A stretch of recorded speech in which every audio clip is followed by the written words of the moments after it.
વલસાડમાં ગણેશ વિસર્જનના દિવસે થયેલી 2.19 લાખની ચોરીનો ભેદ ઉકેલી આંતરરાજ્ય તસ્કર ગેંગને સિટી પોલીસે ઝડપી પાડ્યા।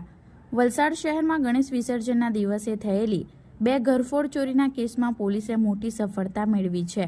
સિટી પોલીસે આંતરરાજ્ય ગેંગના 2 આરોપીને ઝડપી પાડ્યા છે। 6 સપ્ટેમ્બર 2025ના રોજ પારડી સાંઢપોર અને વલસાડ શહેરના આરપીએફ ગ્રાઉન્ડ પાસે મહાદેવનગર વિસ્તારના 2 ફ્લેટમાંથી સોના ચાંદીના દાગીના સહિત રૂપિયા 2.19 લાખની મત્તાની ચોરી થઈ હતી।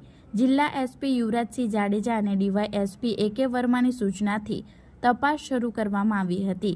વલસાડ સિટી પીઆઈ ડીડી પરમારના માર્ગદર્શન હેઠળ સર્વેલન્સ ટીમે 150 સીસીટીવી ફૂટેજ તપાસ્યા હતા। આ દરમિયાન 3 શંકાસ્પદ વ્યક્તિઓની હલચલ જોવા મળી। પોલીસે બાતમી મેળવી હતી કે આરોપીઓ સુરતથી વલસાડ આવવાના છે। તે બાદ પોલીસે વોચ ગોઠવી બંને આરોપીને ઝડપી પાડ્યા હતા। પકડાયેલા આરોપીઓમાં સુરેશ દેવાજીભાઈ ડાંગી અને પ્રકાશચંદ્ર રતનલાલ જાટનો સમાવેશ થાય છે। બંને મૂળ ઉદયપુરના વતની છે। હાલમાં સુરેશ સુરતમાં અને પ્રકાશચંદ્ર કડોદરામાં રહે છે।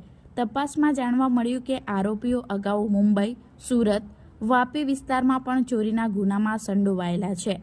આ સફળ કામગીરીથી વલસાડ શહેરમાં થયેલી તાજેતરની ઘરફોડ ચોરીનો ભેદ ઉકેલાતા નાગરિકોને રાહત થઈ છે।